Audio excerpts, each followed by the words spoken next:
Start करने से नया चैप्टर डेप्रिसिएशन। तो कुछ काम नहीं है जी, बोर्ड पे देखें तो इसको हिंदी में कहते हैं घिसावट।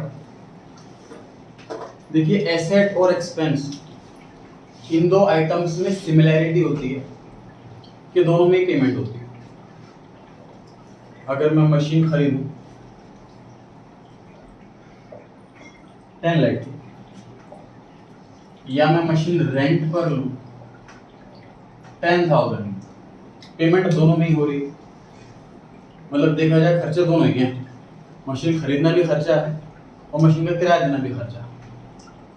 लेकिन अगर मैं मशीन का खरीद रहा हूँ तो इस वाले केस में क्या हो रहा है कि मैंने 10,000 रुपये दिए, एक महीने के लिए मशीन यूज करी, 10,000 रुपये वसूल हो गए पूरे, और जो पेमेंट कर रहे हैं वो पूरा कंज्यूम हो रहा है विद इन 1 ईयर, तो उसको हम एक्सपेंस बोलते हैं अकाउंट्स में। और यहाँ मैंने पेमेंट करी 10 लाख रुपए की मशीन खरीद ली, 1 साल कंप्लीट हो गया, अभी भी मशीन बची हुई, पूरे 1 साल के अंदर कंज्यूम नहीं हुई जो पेमेंट मैंने करी। ऐसे एक्सपेंस को एसेट बोल देते हैं बस। मतलब लॉन्ग टर्म एक्सपेंस है एसेट। एसेट एक्सपेंस ही होता है, बस एक लॉन्ग टर्म एक्सपेंस। इस एसेट को हम टुकड़ों में एक्सपेंस बनाएंगे, उस टुकड़े का नाम डेप्रिसिएशन है। हर आइटम की एक लिमिटेड लाइफ होती है। एसेट्स की बात करूं, अगर अकाउंट्स की बात करूं, तो सिर्फ लैंड को छोड़ करके हर एक एसेट की लिमिटेड लाइफ होती है।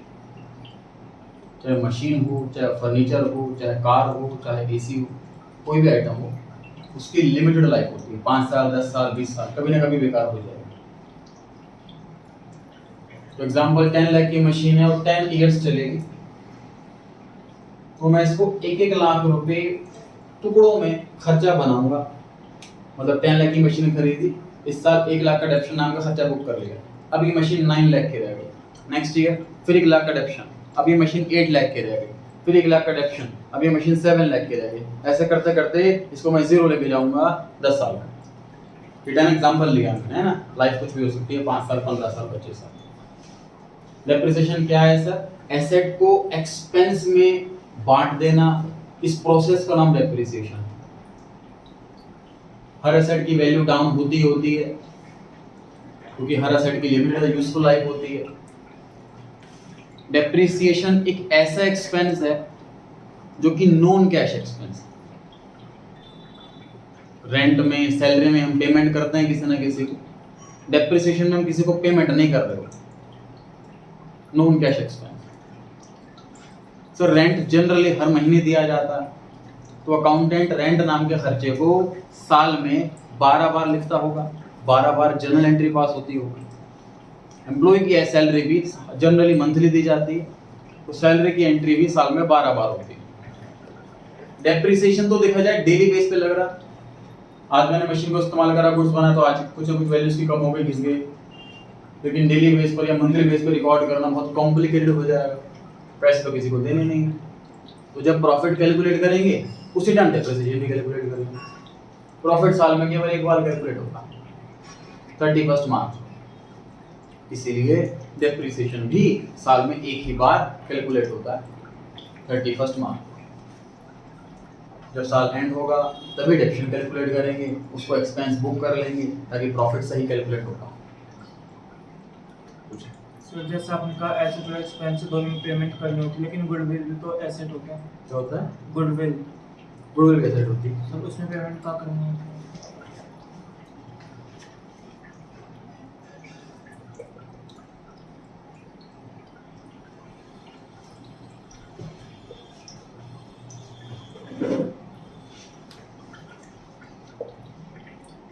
तो डाउट समझे इनका डाउट ये है सर, आपने बताया कि एसेट और एक्सपेंस इन दोनों में ही पेमेंट होती है, लेकिन गुडविल आपने बताया था चैप्टर नंबर 2 में कि गुडविल होती है कंपनी की रेपुटेशन, उसमें तो किसी को पेमेंट नहीं करते हम, तो वो एसेट होती है। लेकिन तो बिना पेमेंट वाली एसेट है वो, तो आप कह रहे हो पेमेंट के साथ ही एसेट बनेगी।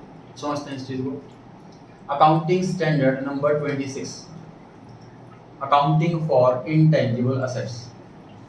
जितनी भी इंटेंजिबल एसेट्स हैं उन्हें कैसे रिकॉर्ड करना है, कैसे वैल्यूएशन करना है, ये सब कुछ एएस नंबर 26 में लिखा हुआ। उसमें बताया गया है कि गुडविल दो टाइप की होती है, एक होती है सेल्फ जनरेटेड और एक होती है purchased. What is self generated? Sir Facebook वाले की जो ओनर है, जिसने कंपनी बनाई है, उसकी खुद की बनाई हुई गुडविल है, उसको बोलेंगे सेल्फ जनरेटेड गुडविल। ठीक। सर फ्लिपकार्ट कंपनी ने मिंत्रा कंपनी को परचेज कर लिया है, तो मिंत्रा कंपनी के ओनर्स को कुछ पेमेंट करी होगी एक्स्ट्रा, क्योंकि गुडविल बनी हुई है मिंत्रा कंपनी की, उस गुडविल को बोलते हैं परचेज गुडविल। मतलब गुडविल खरीदने के लिए अगर मैं पैसे दे रहा हूँ तो वो परचेज गुडविल हुई, और मेरी खुद की कंपनी की गुडविल बनी जा रही है स्टार्टिंग से अब तक, तो वो ही सेल्फ जनरेट। सही बात है। पेमेंट किस में करते हैं, परचेज वाली में कि सेल्फ जनरेट वाली में? परचेज वाली में पेमेंट होती है। और एएस नंबर 26 पैरा नंबर 35 में यही बात लिखी है कि इस वाली गुडविल को रिकॉर्ड करना अलाउड नहीं, क्योंकि पेमेंट ही नहीं हो रही तो कुछ कॉस्ट ही नहीं है, और एसेट को हमेशा कॉस्ट पर रिकॉर्ड करो। ठीक है। तो अगर गुडविल हमारी एसेट्स के अंदर दिख रही है तो उसके लिए हमने पेमेंट करी तभी दिख रही है, क्योंकि वो परचेज कर ली। सही। बाकी 12th क्लास में गुडविल नाम से चैप्टर है, बुक 1 चैप्टर नंबर 3, वहाँ पर चर्चा करेंगे डिटेल में इसकी।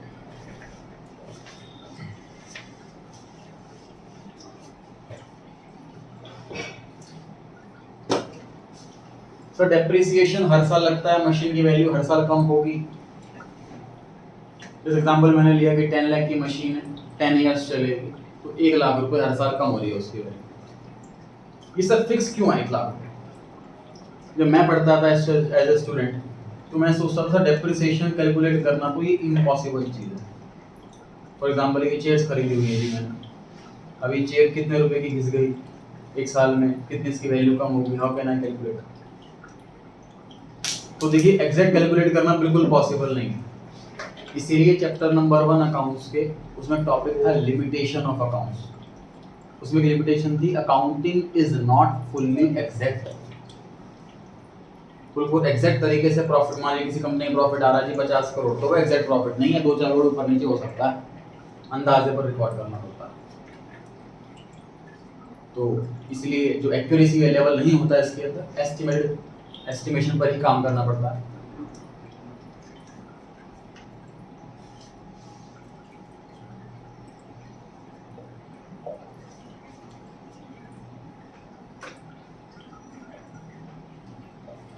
एग्जाम्पल जैसे कि मैंने लिया 10 लाख की मशीन खरीदी है सर और 10 साल चलेगी, 1 लाख रुपए प्रोडक्शन हर साल मान लो, उसका फॉर्मूला बन गया सर। ये फॉर्मूला क्या बन गया? न्यूमरेटर में कॉस्ट, डिनोमिनेटर में लाइफ। ठीक बात है। तो डेप्रिसिएशन कैलकुलेट करना ये अकाउंटेंट का काम है, हमारा बॉस हमें कैलकुलेट करके नहीं देगा। डिडक्शन ये रहा लिख लो, हमें खुद ही कैलकुलेट करना। डिडक्शन कैलकुलेट करने के लिए न्यूमरेटर में क्या चाहिए मेरे को? कॉस्ट चाहिए, डिनोमिनेटर में लाइफ चाहिए। कॉस्ट कैसे पता लगेगी सर? मशीन कितने रुपए की? बिल, चैप्टर 7 वाउचर पढ़ाया जी हमने। जब कोई चीज़ खरीदी जाती है तो उसके बदले में 2 टाइप के बिल मिलते हैं। कौन कौन से टाइप होते हैं? वो रिटर्न होती है, कैश मेमो और इनवॉइस। इनवॉइस का दूसरा नाम बिल। अगर हम पेमेंट हैंड टू हैंड करके सामान खरीदते हैं तो हमें कैश मेमो मिलता है, और अगर हम उधार खरीदते हैं तो हमें इनवॉइस मिलता है। तो ये 2 टाइप के बिल होते हैं। इस बिल जो हम अकाउंटेंट को बिल मिलेगा उसमें लिखा होगा मशीन खरीदी है इतने रुपए की, तो वहाँ से हमें कॉस्ट पता लग जाएगी। ठीक बात है सर। लाइफ क्या पता लगाना बड़ा मुश्किल है। मान लीजिए आपने कार खरीदी है कोई, तो वो कार 5 साल चलेगी या 10 साल चलेगी या 15 साल चलेगी, हमें क्या पता? तो ये देखो, तो पास्ट एक्सपीरियंस से आइडिया लेंगे। जो हमारा प्रोप्राइटर है उसने मशीन खरीदी है, अगर वो ऐसा नहीं कि पहली बार बिजनेस कर रहा है, पहले भी खरीदी होंगी मशीन तो कितने टाइम चली, या फिर जिससे मशीन खरीद रहे हैं उससे आइडिया ले सकते हैं सर मशीन कितना चल जाती है लगभग, वो खुद ही आइडिया दे देगा जितने साल तो मशीन चल जाती है। पास्ट एक्सपीरियंस के बेस पर या इस लाइन में जो लोग हैं उनसे आइडिया ले सकते हैं। ये रूल हमारा नहीं है। डिडक्शन कैलकुलेट करते टाइम हमारा काम पड़ेगा लाइफ का। सर मशीन की लाइफ कितनी है, तो हमने बॉस से जाके बोलना है सर लाइफ का आप पता लगाओ कि मशीन कितने साल चल जाएगी, डिडक्शन निकालना है हमको। हमने इंजीनियरिंग नहीं करी कि हम कैलकुलेशन करें कि मशीन की लाइफ कितनी होगी, मशीन में कौन सा पार्ट लगा हुआ है। हमने अकाउंट्स पढ़ी हुई, लाइफ कैलकुलेट करना आपका काम है। कि बार बार मैं क्यों बोलता हूँ कि हमारा काम नहीं है, हमारा काम नहीं है या उसका काम। प्रैक्टिकल लाइफ में जो काम हमारा है एग्जाम में बुक्स में वही चीज कैलकुलेशन के लिए हमें आएगी। प्रैक्टिकल लाइफ में जो काम हमारा नहीं है एग्जाम में बुक्स में वो चीजें हमेशा क्वेश्चन के अंदर गिवन होंगी।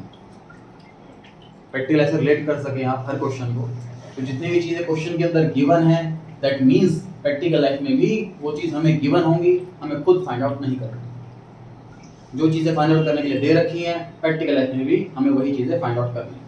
तो लाइफ हमेशा क्वेश्चन के अंदर दी होगी क्योंकि वो बॉस का काम है, हमारा काम है। क्लियर होगी बात? लाइफ को काटकर मैं लिख रहा हूँ एस्टिमेटेड लाइफ, सही है, क्योंकि एग्जैक्ट लाइफ तो पता ही नहीं होती, वो भी अंदाजे से ही बताएगा। सर लाइफ का मतलब होता है कि वो आइटम कितने टाइम रहेगी। सर एक बात बताओ, मशीनरी है हमने खरीद ली, अब उसको यूज ना करो, खराब हो गई तो रखे रहने दो, उसकी तो अनलिमिटेड लाइफ है।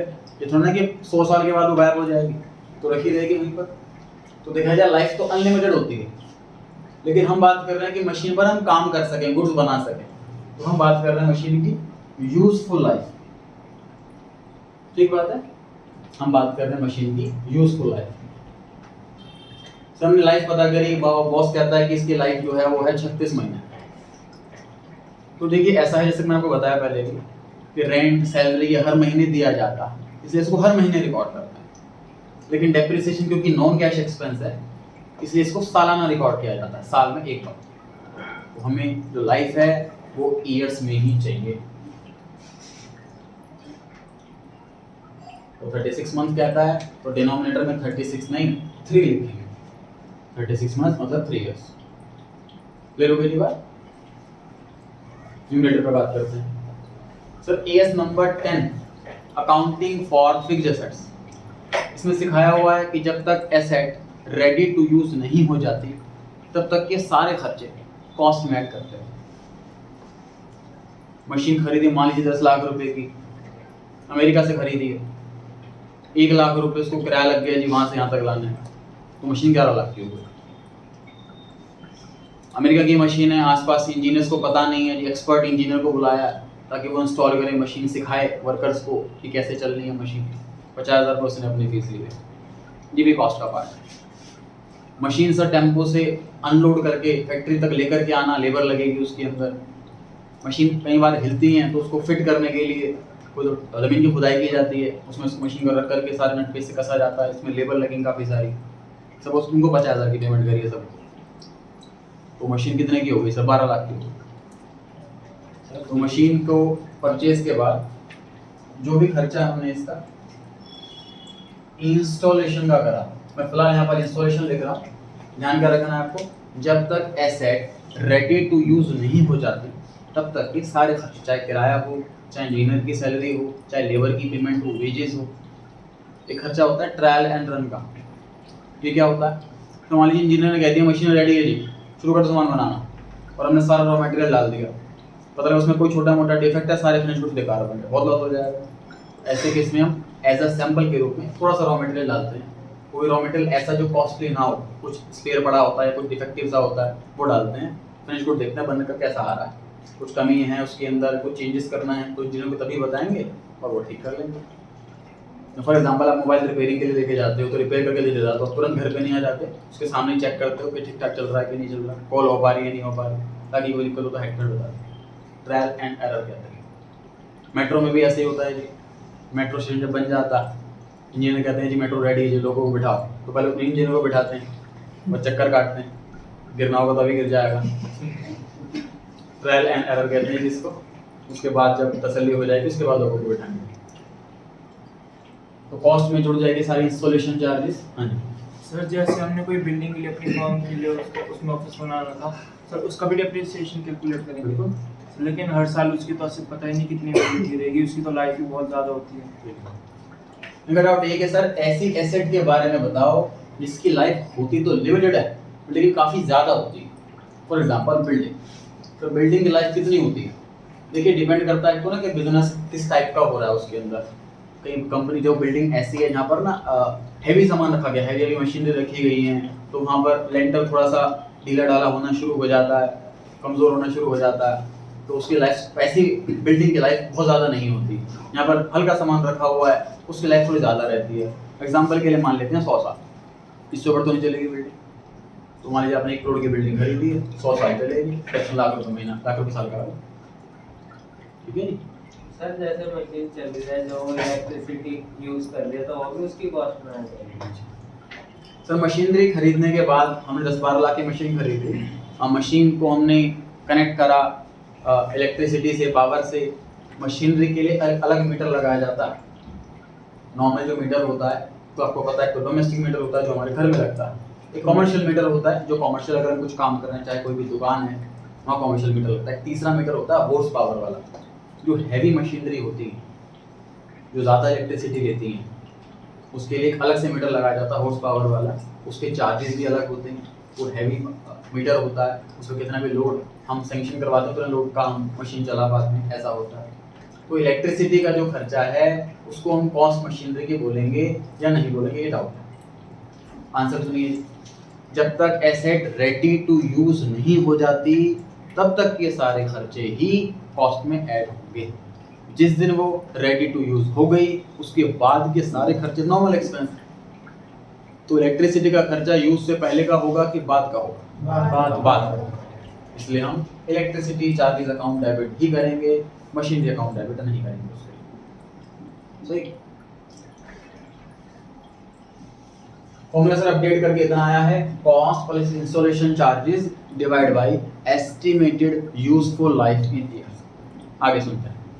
तो 10 लाख रुपए की मशीन खरीद ली हमने आज, और अंदाजे से कि 10 साल चलेगी।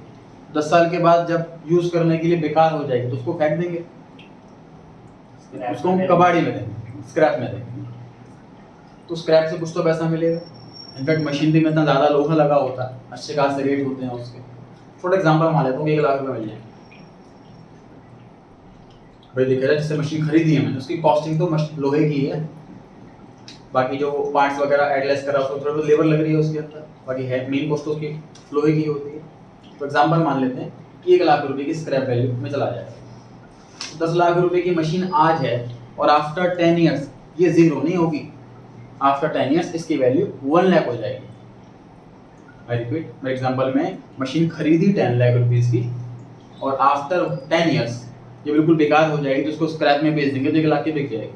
तो 10 लाख की मशीन आफ्टर 10 ईयर्स 1 लाख की बनी, तो टोटल डेप्रिसिएशन 9 लाख हुआ, है ना। 10 लाख की एसेट घिस कर 1 लाख तक की रह गई, तो 9 लाख की टोटल घिसावट हुई। ठीक बात है। तो 9 लाख रुपए की टोटल डेप्रिसिएशन लगाए 10 सालों पर ईयर कितना? 90,000।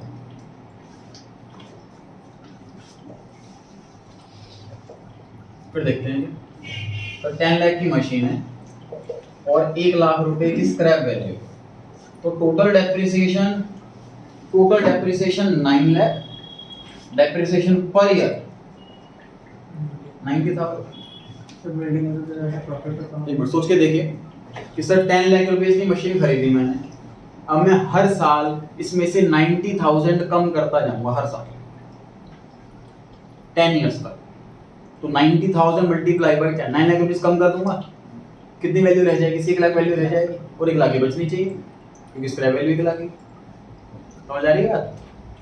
उसका अपडेटेड फॉर्मूला हुआ जी, cost plus installation charges minus scrap value divide by estimated useful life in years. Sir लेकिन आपको कैसे पता कि 10 साल के बाद 1 लाख रुपए की बिक जाएगी? अगेन हमारा काम नहीं है, प्रोप्राइटर से पूछना है जी पता लगाओ, डेप्शन निकालना है हमको। इसको जब बेकार हो जाएगी मशीन, जिसे कबाड़े में बेचोगे तो कितने की मिल जाएगी? कई बार तो देखो बीच में इंटरप्ट नहीं करें, तो मैं पूछ डाउट के लिए आपको हैंड रेज करें, आपको पूछना है तो मेरी बात कंप्लीट होने दो, उसके बाद पूछें। जिसने मशीन खरीद करके लाए हैं उस सप्लायर से बात कर सकते हैं। कई बार क्या होता है कि सप्लायर ही बोल देता कि मशीन हमारे यहाँ से ले जाओ जी, 10 लाख रुपए की है, फर्स्ट क्लास चलेगी, 10 साल तक कहीं नहीं गई, जैसी बेकार हो जाए हमें दे जाना, आपको 2 लाख रुपए दे देना। इसलिए देता है कि अब नहीं भी हमसे लेके जाना, एक रेगुलर कस्टमर बनाने के लिए। एक इससे आइडिया मिल सकता है हमें। या फिर वो ये भी कहता है कि अब नहीं भी मतलब हमसे, क्योंकि जो पार्ट है वो हमारे डले हुए हैं इसके अंदर, हम इसको रिन्यू करके आगे बेच सकते हैं, तो हमें जमट दे देना 1-1.5 लाख रुपए में, उससे हमें आइडिया लग जाता है। तो फिर स्क्रैप में जाके पता कर लो लोहे के रेट क्या चल रहे हैं, और मशीन आपको पता होगा कितने किलो की आप खरीद करके ला रहे हो, उससे आइडिया लग जाएगा स्क्रैप वैल्यू कितनी। खैर ये हेडेक हमारी नहीं है, स्क्रैप वैल्यू कितनी जाएगी ये हेडेक हमारी नहीं है। प्रोप्राइटर से पूछना है उसकी हेडेक है कैसे पता करें, वो गलत बताए सही बताए हमारा काम नहीं है। तो स्क्रैप वैल्यू मतलब एग्जैक्ट लगाना तो पॉसिबल नहीं है, कि आफ्टर 10 इयर्स लोहे के क्या रेट चल रहे होंगे स्क्रैप में, है ना, तो ये भी अंदाजे पर होती है, इसलिए यहाँ पर भी हम एस्टिमेटेड स्क्रैप वैल्यू लिखते हैं। तो कितनी चीजें सर एस्टिमेटेड है इसके अंदर, दो चीजें एस्टिमेटेड हैं, एक तो है इसकी लाइफ और दूसरा है स्क्रैप वैल्यू। ये एस्टिमेटेड नहीं है क्योंकि इनकी एक्चुअल पेमेंट हुई है, इसका हमें एग्जैक्ट अमाउंट बताओ।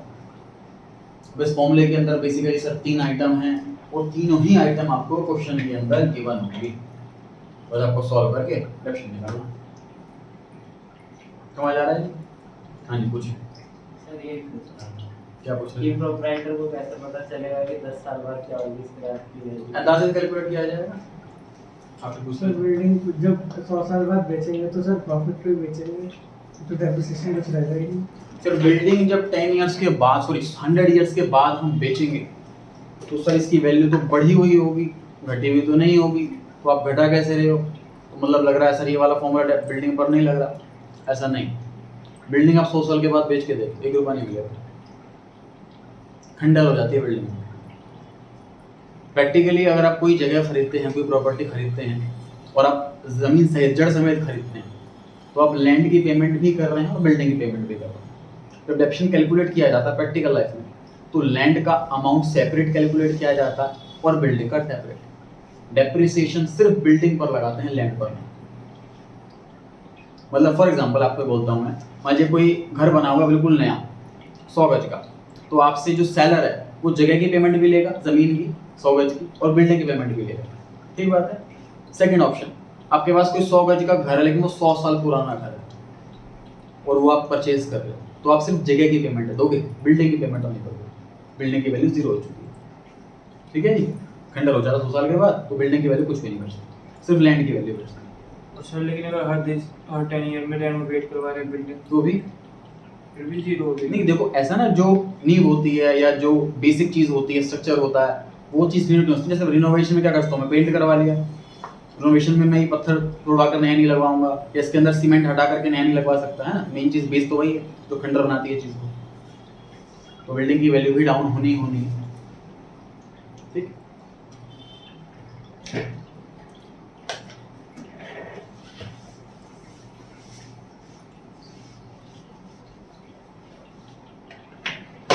क्वेश्चन देखिए जो में कुछ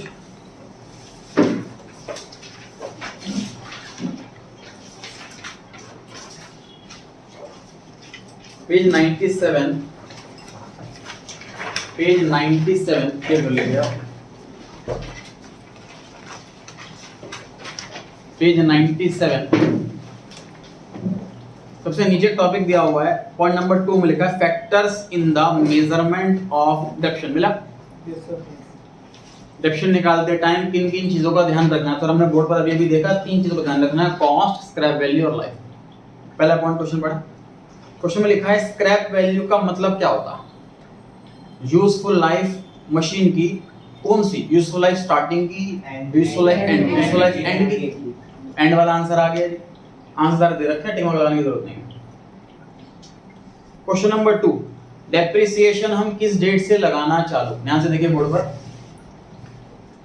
सर 20 सितंबर को मैंने ऑर्डर दिया सप्लायर को ये मशीन भिजवा दो, उसने 22 जून को मशीन भिजवा दी, मैंने मशीन रिसीव कर ली। 25 तारीख को बिल बना, 28 तारीख को इंस्टॉलेशन हुई। तो डेप्शन हम किस डेट से लगाएं? 28 तारीख से, जिस दिन से यूज करने के लिए रेडी हो गई। फॉर एग्जांपल आपने कंप्यूटर मंगाया है, आपको चलाना नहीं आता है, तो आपने जिसको भी बुलाया है कि ऑन करके चला के जाओ, तो जिस दिन को चला के जाएगा उस दिन से डेप्शन लगना चालू होगा। क्वेश्चन नंबर 2 का आंसर यही करना है जी आपको, किस डेट से डेप्शन कैलकुलेट करें? ऑप्शन नंबर ए, जिस दिन एसेट यूज करने के लिए रेडी हो गई है। क्वेश्चन नंबर 3 भी सेम है, चेक करो। ठीक।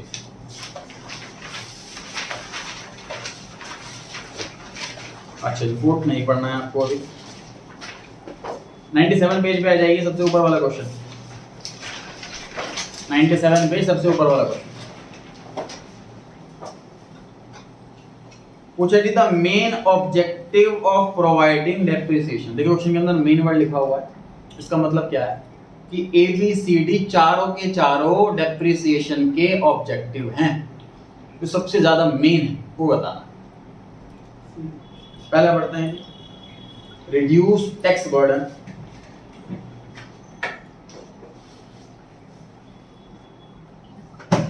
ध्यान से देखें सर, पर्टिकुलर ईयर में मान लेते हैं कि हमारा प्रॉफिट हुआ 10 लाख और हम पर टैक्स का रेट 30% है, तो टैक्स कितना देंगे हम? 3 लाख। अगर मैं 2 लाख रुपीस, फॉर एग्जांपल अगर मैं 2 लाख रुपीस का डेप्रिसिएशन नाम का एक्सपेंस रिकॉर्ड कर लेता हूँ, तो एक्सपेंस रिकॉर्ड करने से मेरा प्रॉफिट बढ़ जाएगा कि कम हो जाएगा? घट जाएगा। कम हो जाएगा प्रॉफिट। 2 लाख का डिडक्शन लिखने से मेरा प्रॉफिट रह गया 8 लाख। टैक्स 30% है, तो टैक्स कितना आ गया? 8 लाख का 30% 2,40,000। डिडक्शन नहीं लगाता हूँ तो मुझे गवर्नमेंट को टैक्स देना पड़ेगा 3 लाख। टैक्स लगाता हूँ तो मेरे को टैक्स देना पड़ेगा सिर्फ 240। 60,000 रुपए का फायदा हो गया, है ना? तो डिडक्शन लगाने की भी ऑब्जेक्टिव है, टैक्स बच जाता है इससे। ठीक। कई लोग ज्यादा बढ़ाते हुए डेप्रिसिएशन लगा देते हैं। हाँ जी, प्रोप्राइटरशिप पार्टनरशिप से बताता हूँ मैं आपको। इनका डाउट ये कि सर अगर ऐसी ही बात है कि डेप्रिसिएशन लगाने से टैक्स बच जाता है, फिर तो बहुत ज़्यादा डिडक्शन लगाते रहना चाहिए हमें, क्योंकि रियलिटी में एक्सपेंस तो ये है ही नहीं, पैसे तो किसी को देने नहीं भाई। ऐसे तो हर एक्सपेंस से टैक्स कम होता है। फॉर एग्जांपल एम्प्लॉय को सैलरी दे रहा हूँ तो भी एक्सपेंस है, उससे भी टैक्स बचेगा, लेकिन सैलरी ज़्यादा दे दूंगा उसको तो मेरा पेमेंट ज़्यादा हो जाएगी। तो डिडक्शन नाम का एक्सपेंस ज़्यादा रिकॉर्ड करने से अगर टैक्स कम हो जाता है तो मैक्स से मैक्स डिडक्शन लगाना चाहिए। ऐसा क्यों नहीं होता? इसका आंसर है जी कि इनकम टैक्स एक्ट 1961 में पहले से ही डिडक्शन के रेट मेंशन है हर एक एसेट पे, और हमें वही रेट लगाने होते हैं, ऑप्शन नहीं होता हमारे पास एज पर इनकम टैक्स है।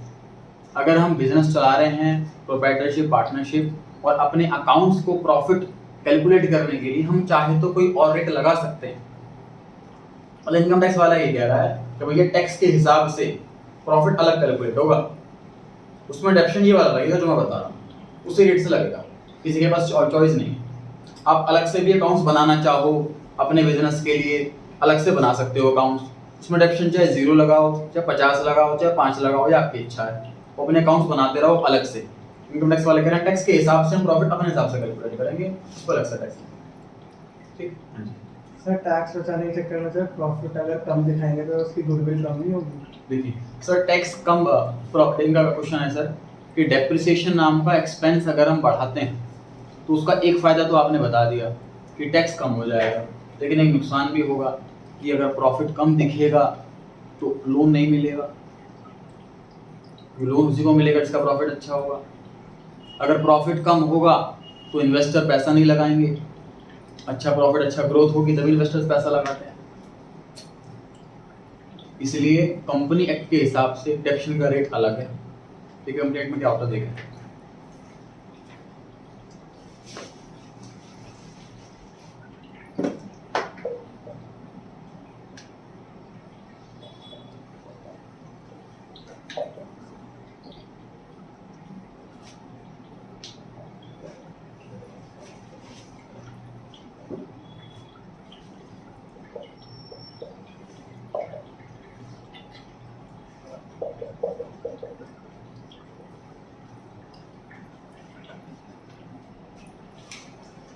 देखिए जो इन्वेस्टर वाली बात है वो सिर्फ कंपनीज में एप्लीकेबल होती है, क्योंकि प्रोप्राइटरशिप में सिंगल ओनर होता है, पार्टनरशिप में 4, 5, 10 ओनर होते हैं, वही पैसा लगाते हैं। ऐसा कुछ नहीं कि इन्वेस्टर्स हैं वो पैसा लगा रहे हैं, कंपनी में होता है कि बाहर से इन्वेस्टर आकर के पैसा लगाते हैं। कंपनीज में कंपनी एक्ट एप्लीकेबल है, कंपनी एक्ट में डेप्रिसिएशन का रेट अलग गिवन है, इनकम टैक्स एक्ट में डेप्रिसिएशन के रेट अलग गिवन है। इसलिए आप अकाउंटेंट की जॉब करने के लिए अगर कंपनी में जाएं तो अच्छी खासी सैलरी डिमांड करें, क्योंकि आपको अकाउंट्स 2 बार बनाने पड़ेंगे हर साल, कंपनी एक्ट के हिसाब से अलग, इनकम टैक्स एक्ट के हिसाब से अलग।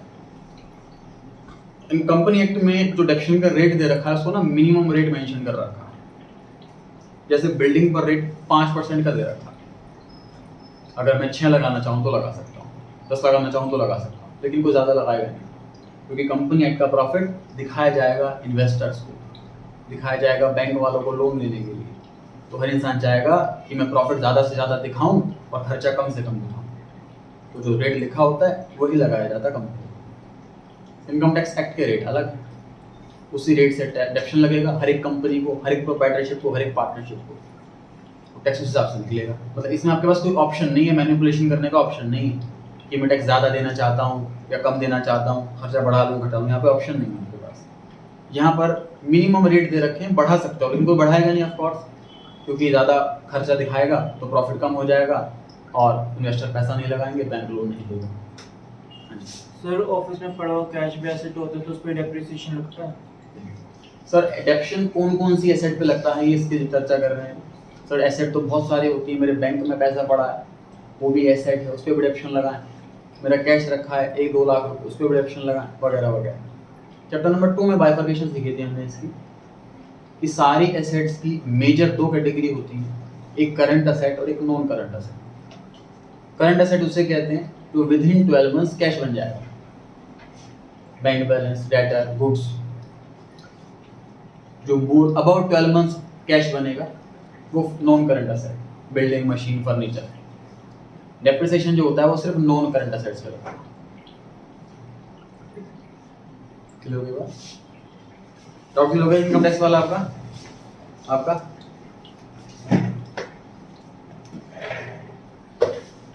तो सर हम पढ़ रहे थे ऑब्जेक्टिव ऑफ डेप्रिसिएशन। पहला पढ़ा हमने टैक्स बर्डन कम कर देता है, बिल्कुल सही है। दूसरा पढ़ते हैं, ध्यान से देखिए बोर्ड पर।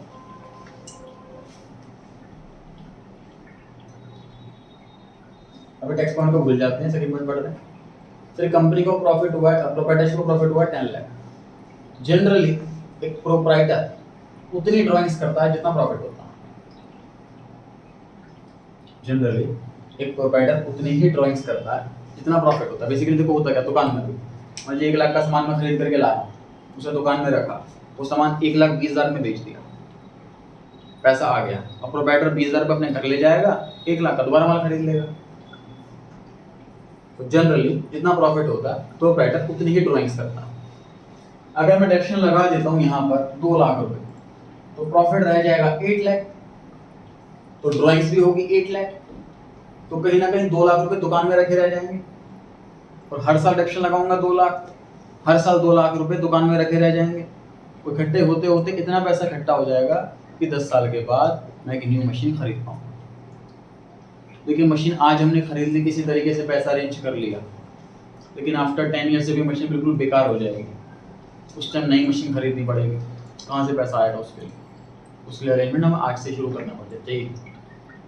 आज से शुरू कैसे कर रहे हैं कि सर हर साल डेडक्शन नाम का खर्चा बुक कर रहे हैं, इससे प्रॉफिट कम शो होता है, प्रॉफिट कम होता है तो ड्राइंग्स कम होती है, तो कहीं ना कहीं पैसा दुकान में रखा रह जाता है, दुकान में पैसा बढ़ता रहेगा, तो आफ्टर 10 ईयर्स उतना पैसा बन जाएगा जिससे एक नई मशीन खरीद सके। ऑप्शन नंबर बी में ये लिखा हुआ पढ़ें, provide funds for replacement of fixed assets.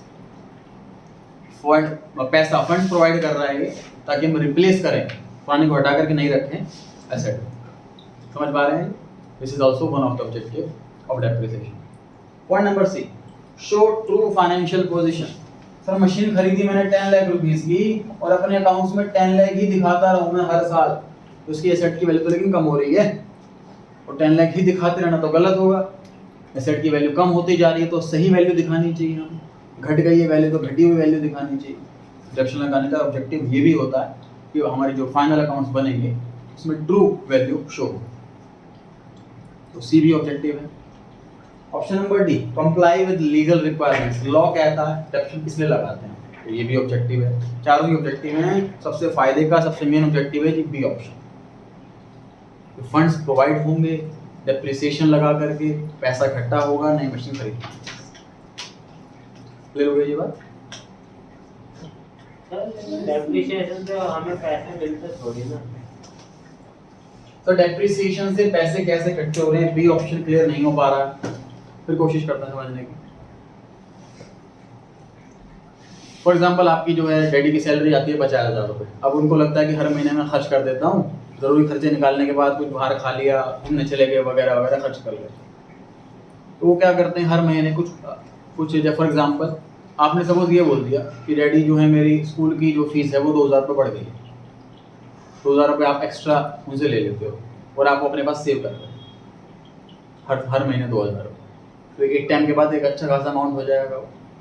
Same concept है जी, कोई खर्चा नहीं हो रहा, डेप्रिसिएशन कोई खर्चा नहीं हो रहा, ना पैसे आ रहे ना पैसे जा रहे। साइकोलॉजी वाली बात है कि अगर मैं एक खर्चा एक्स्ट्रा लिख लूँ तो उससे प्रोप्राइटर को दिखेगा कि भाई मेरा प्रॉफिट कम है, तो मुझे अपने पर्सनल खर्चे भी कम करने हैं, ड्राइंग्स भी कम करनी है, अपने पर्सनल खर्चे वो कम करेगा तो कहीं ना कहीं पैसा जुड़ेगा।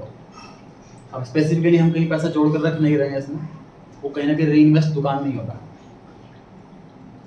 जैसे हमने सीक्रेट रिजर्व पढ़ा था प्रोविजन एंड रिजर्व्स के अंदर, असेट को हम कम वैल्यू पर शो करते हैं तो कहीं ना कहीं रिजर्व क्रिएट हो रहा है, ये वही रिजर्व है, सीक्रेट रिजर्व। ये बात ठीक, और कोई पूछ रहा था? सर ऑप्शन सी पास कर दीजिए।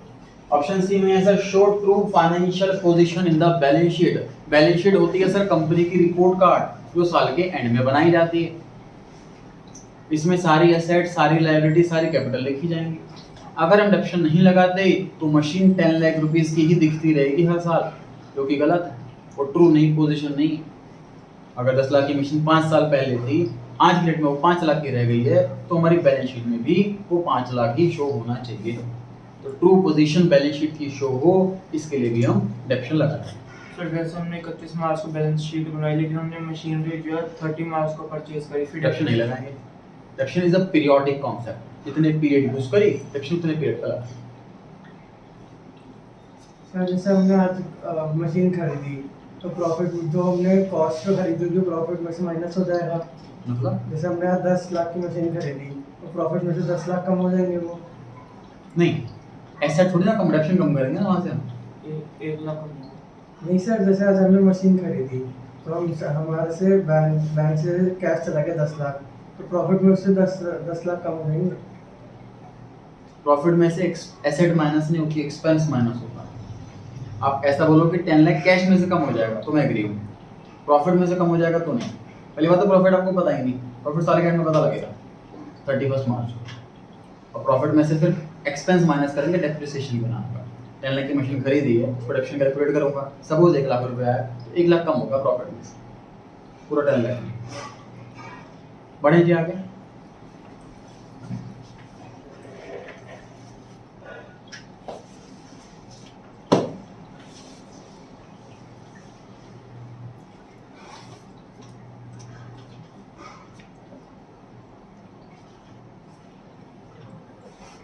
Tangible asset, intangible asset chapter number 2 में डिस्कस हुआ था पहले। टेंजिबल जिसको हम देख सकते हैं, छू सकते हैं, जिसका फिजिकल एग्जिस्टेंस है, फर्नीचर, बिल्डिंग, मशीन। इंटेंजिबल जिसका फिजिकल एग्जिस्टेंस नहीं है, जिसको देख नहीं सकते, छू नहीं सकते, goodwill, patent, trademark, copyright, computer software, ये इंटेंजिबल एसेट्स। सर इस एसेट पर डेप्शन लगाते हैं, इस पर भी डेप्शन लगाते हैं। सर पेटेंट, ट्रेडमार्क ये कैसे इसकी वैल्यू कम होती है? इसकी क्योंकि लाइफ लिमिटेड लाइफ के लिए लेते हैं। फॉर एग्जांपल हमारी कंपनी जो है मशीनरी बनाती है, तो किसी इंजीनियर ने कोई मशीन को टेक्नोलॉजी डेवलप करी है काफ़ी ज़्यादा, जो बेटर है, काफ़ी कम कॉस्टिंग में बढ़िया सामान बन सकता है इसके अंदर, उसने अपने नाम पर पेटेंट करवा रखा है, तो हमारी कंपनी उसके पास जाती है कि अपना पेटेंट हमें दे दो 5 करोड़ रुपए में। अब इस टेक्नोलॉजी से हम अपनी कंपनी की, अपनी ब्रांड की हम मशीनरी बनाएंगे और बेचेंगे, खूब प्रॉफिट कमाएंगे। आप 5 करोड़ रुपये वन टाइम में ले लो। अब उस टाइम मशीनरी नहीं बिक पाए, मार्केट में पिट जाए तो हमारा लॉस हो जाएगा, वो हमारी हेडेक है। प्रॉफिट हुआ तो हमारा है।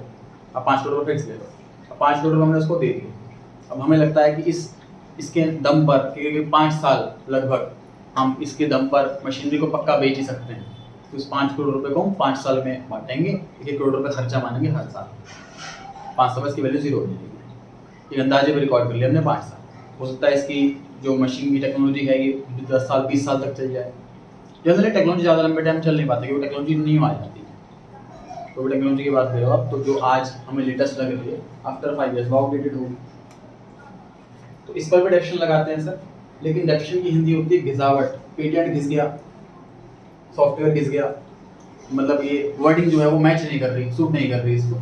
इसके लिए बस हमने डेप्रिसिएशन की जगह अमोर्टाइजेशन ये टर्म डेवलप करी है, जिसके लिए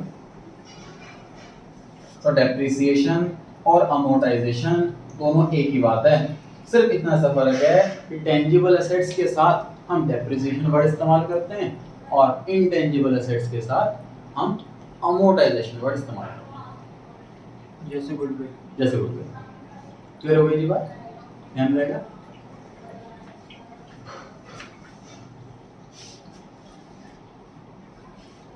नेक्स्ट कॉन्सेप्ट देखिए जी।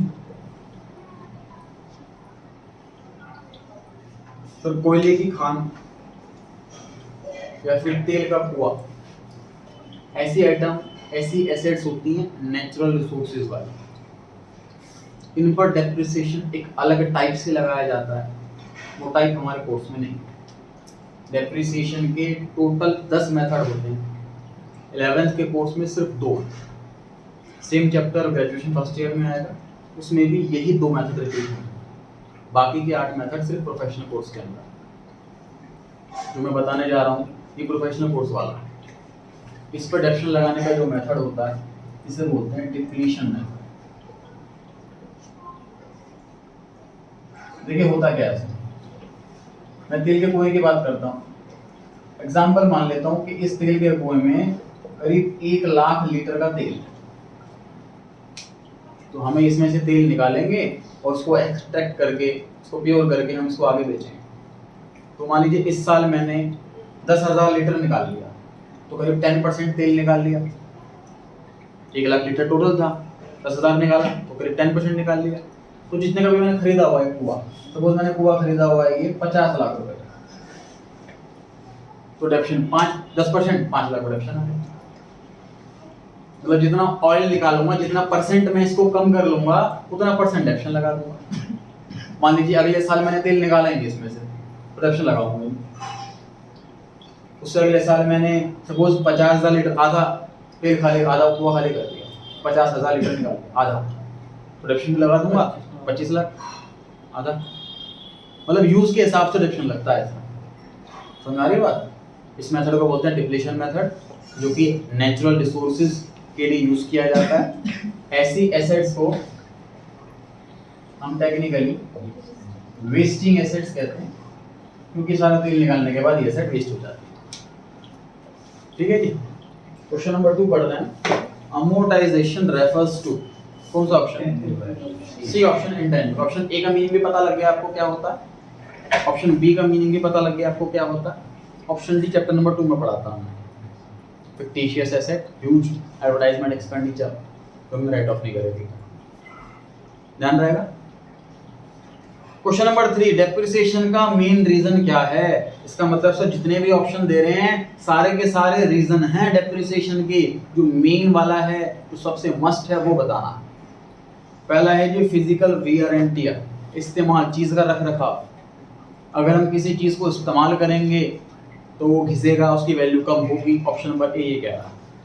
Option B passage of time, समय के साथ साथ। मान लीजिए हमने कार खरीद ली और खरीद करके हमने जो अपने गैरेज में रख दी और कोई यूज ही नहीं करा उसको 5 साल, तो इसकी वैल्यू कम हो जाएगी, पूरी की तो नहीं बिकेगी। तो पुरानी होती है चीज, उसकी वैल्यू डाउन होती है। सी ऑप्शन क्या है? Change in economic development, market में नया मॉडल आ गया, से पुराने मॉडल की वैल्यू डाउन होगी। सी ऑप्शन ये। तो डी ऑप्शन है जी, ऑल ऑफ दीज। तो मैं सबसे जो मेन वाला है, क्वेश्चन में अगर मेन ना पूछा होता ना, बताना होता कॉजेज और डेप्शन, तो डी ऑप्शन टिक कर देते। कॉजेज तो सारे हैं, मेन पूछा है इसलिए ऑल ऑफ द टिक नहीं कर सकते। सबसे मेन रीजन जिसकी वजह डेप्शन लगेगा ही लगेगा जी, वो है बी ऑप्शन। क्योंकि किसी एसेट को आप यूज ना करो तो भी वो पुरानी हो गई तो उसकी वैल्यू डाउन होगी। समझ आ रही है बात? Time is the main factor of depreciation, of reduction in the value of asset. कोई चीज़ से कार बाइक अगर किसी ने खरीदी हो कभी सेकंड हैंड, तो इसी डिस्कस करते हैं कौन से ईयर का मॉडल है बताओ, 2016 का मॉडल, उसकी कितनी वैल्यू चल रही है, ऐसे बात करते हैं। तो जितना पुरानी एसेट होगी उतनी पुरानी उसकी वैल्यू चल रही है। Question number 4, depreciation is the process of. Option A कहता है एसेट की वैल्यू करना, एसेट कितने रुपए की है, डेप्शन थोड़ा ना एसेट की वैल्यू बताता, तो डेप्शन बताता है। ऑप्शन बी कहता है जी वेरिफिकेशन ऑफ एसेट। सुनिए वेरिफिकेशन क्या होता है? जब एक सीए किसी कंपनी में अकाउंट्स चेक करने के लिए जाता है, फॉर एग्जांपल मैं किसी कंपनी में, सपोज हल्दीराम में मैं कंपनी में गया चेक करने के लिए अकाउंट्स, तो उन्होंने बताया जी हमारी इतनी ब्रांचेज हैं। तो उन्होंने लगाया कि हमारे पास 17 AC लगे हुए हैं। मैं उनके बिल चेक कर लिए, बिल सही है, इंडक्शन लगा रखा है वो सही है। मैं कहता हूँ AC कहाँ लगे हैं चेक करा। इसे बोलते हैं वेरिफिकेशन ऑफ एसेट। मतलब फिजिकली AC लगा भी हुआ है, तो वास्तव में उन्होंने बिल कहीं से खरीद लिया है, एक बिल खरीद लिया कहीं से, वो लगा रखा है फाइल के अंदर। तो ये का काम ये भी होता है कि रैंडम बेस पर किसी भी आइटम की वो वेरिफिकेशन कर सकते हैं। तो यूपी में गए थे हम मेरठ में ऑडिट करने के लिए। NRHM स्कीम है यूपी के अंदर, नेशनल रूरल हेल्थ मिशन। उसके अंडर बजट निकाला हुआ था करीब 10 लाख करोड़ का, 10,000 करोड़ का यूपी गवर्नमेंट ने, वो मतलब हेल्थ वगैरह के लिए गवर्नमेंट हॉस्पिटल्स में। तो उसमें जो उन्होंने चेकिंग करी फिजिकल वेरिफिकेशन के टाइम, उस टाइम AC ही था कि गवर्नमेंट ऑफिशियल्स ने अपने कैबिन के अंदर लगा रखा है, जो कि उनको ऑथोराइज नहीं था। जो AC ऑथोराइज होता है गवर्नमेंट ऑफिस में, वो ज़्यादा सीनियर पोस्ट पर होता है, हर एक पोस्ट पर नहीं होता। उन्होंने अपनी जगह भी ऑफिस में लगा रखा था, तो ये चीज़ें हमने रिपोर्ट करी थी ये गलत। तो हमें आगे वेरिफिकेशन ऑफ एसेट क्या होता है। सर अब अगर किसी ने AC का बिल हो उसने अपने घर पे लगा रखा हो तो मतलब AC जो है बिल घर पे लगा रखा, समझा नहीं मैं कैसे दोबारा पूछूं। मतलब AC खरीदा हुआ उसने बिजनेस के लिए, लेकिन वो अपने घर पे लगा रखा है उसने। तो बिल तो घर पे ही आएगा फिर इलेक्ट्रिसिटी डेप्रिसिएशन में दिखा हुआ तो है। डेप्रिसिएशन में भी दिखा दो। अब जैसे हल्दीराम वाला था, उसने एक AC अपने घर पे लगा रखा हो। ठीक है सर, ये वेरिफिकेशन इसलिए होती है। इनका डाउट ये है कि सर एक बिजनेसमैन ने क्या करा कि सामान एसेट्स परचेज कर ली और ये दिखा रखा है कि मैंने अपने बिजनेस के अंदर वो यूज़ कर रहा हूँ, उस पर डेप्शन वगैरह क्लेम कर रहा है वो, लेकिन एक्चुअल में जो एसेट है उसके घर में इस्तेमाल हो रही है। तो देखिए उसका तरीका तो यही है, ऑडिट जब चेकिंग की जाती है तो चेक किया जाता है। दूसरी बात देखो, उसके ऑफिस में वो कितने AC दिखा देगा भाई। जनरली ऑफिस में 2, 3, 4 AC तो होते ही हैं। अब मान उसके घर पे भी 4 हैं और ऑफिस में भी 4 हैं, तो 8 AC। तो यहाँ पर थोड़ा सा डाउट आ जाता है, थोड़ा सा डर रहता है। बाकी ये जगह ऐसी है जहाँ पर बेईमानी हो सकती है। मैं भी जो AC लगाता हूँ अपने घर के लिए, तो अपने इंस्टीट्यूट के नाम पर खरीदता हूँ, अपने CA फर्म के नाम पर खरीदता हूँ, क्योंकि शो कर रहा हूँ कि वहाँ पर मैंने जो है AC खरीदा है और उसमें मैं क्लेम करता हूँ। मोबाइल खरीदा है मैंने, तो मोबाइल में भी मैंने, हालांकि मैं ऑफिस काम के लिए यूज़ कर रहा हूँ उसको, उसमें भी यूज़ कर रखा है कि मैं GST क्लेम करता हूँ इसका भी, बिजनेस यूज़ के लिए, इस पर डेप्शन भी क्लेम कर रहा हूँ। तो यहाँ पर देखो पता क्या होता है कि जो छोटा बिजनेसमैन ना, प्रोवाइडर पार्टनर, वहाँ पर अगर छोटी मोटी चोरी कर लेंगे तो कितनी चोरी कर लेंगे, 50,000, 20,000, 1 लाख की। गवर्नमेंट छोटी मछली को नहीं बड़ी मछली को पकड़ती है। जो कंपनीज हैं वहाँ पर ऐसा, वहाँ पे जो है करोड़ों की चोरी हो सकती है, तो वहाँ पकड़ा जाता है कि भाई गलत चीज़ ना हो जाए। CA की ड्यूटी अब आपने चेक करा कि नहीं करा। जैसे हम लोग चेक करने के लिए जाते हैं, अब मान लीजिए एक बड़ी कंपनी, उन्होंने मान लीजिए 200 AC, अब 200 AC हैं, कुछ घर पे तो लगे हुए, हम चेक कैसे करें। तो हम क्या कर सकते हैं, हम उनसे रिपोर्ट ले लेंगे भाई किस किस ऑफिस में कितने कितने AC लग रहे हैं ये बताओ, उसकी लिस्ट दो। उसने बता दिया हमारे पास इतने 20 ऑफिस हैं और उसमें 10 ही लग रखे हैं। किसी भी एक ऑफिस में चले गए, चेक कर लिया होगा 10 AC है कि नहीं, तो हम रिपोर्ट लिख देंगे जब हमने ये चीज़ चेक करी है, उसके बेस पर हम ID लगा देंगे, बाकी सब भी ठीक है। इतना करना अलाउड है, ऐसे चेक किया जाए। बाई चांस उसी ऑफिस में 10 की जगह 9 निकल गए तो हम रिपोर्ट कर देंगे। तो ये छोटी मोटी जो चोरी है वो अलाउड है कि कुछ AC घर पे लगा लिया लेकिन ऑफिस के नाम से रखा हुआ है और डेप्शन क्लेम कर रहा है।